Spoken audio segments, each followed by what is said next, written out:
ang dumi. Baka doon na nga kayo mag-open. Ha? Hindi na lang pala doon ang mga gamit niyo. Hindi, yadal ko din yung akin ng isa. Ganyan na yan. Tapos ano niya ng kumare. Namamaho dyan na. Oo. Paano yun lahat? Siguro ang babayan na.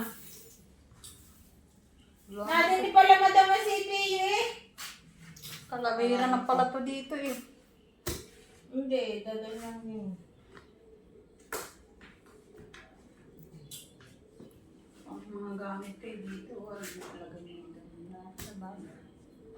So paano ko inisin to? Ha? Paano ko inisin?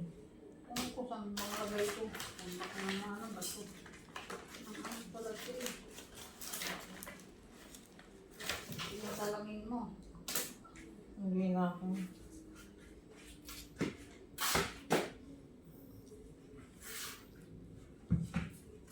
Inisin ko kasi ako yung gato.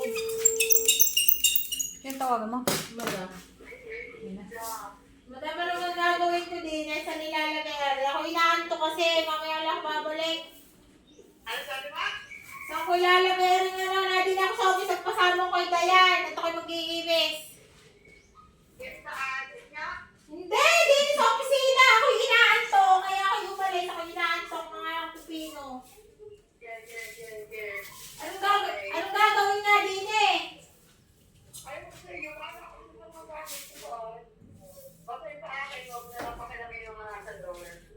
Kaya nga, hindi aling mabubuhat ko yung isa dyan nila, yung na table.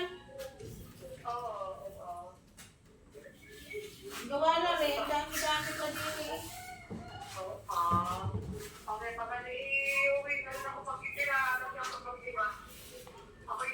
Kakatok nga dyan, kaya ko yung hindi kaya, di ba? Kasama nga ako kay Dayan din eh.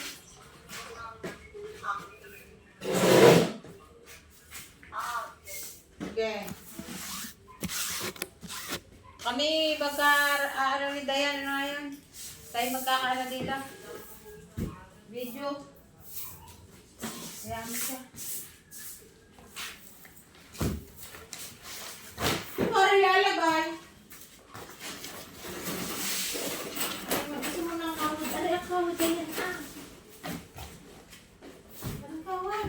Manghihingi pala ako yung ano ako ng kortina. Kumuha ka nung flash sa iyong ilalim. Malinis to. Diba ayoko dito? Ayoko doon. Ako'y nasusukay. Alam mo yun? Ibang ambience doon. Alam ko. Kapag dito kasi mas kahit ganito maluwalas. Yung pagtingin mo labas agad, di ba? Doon parang ano. Kapre marami. May kapre yata doon. Masa na sila makmak? Tawagan mo, baka nag-inom na naman. Pagkatulong tayo dito. Ang dami nito.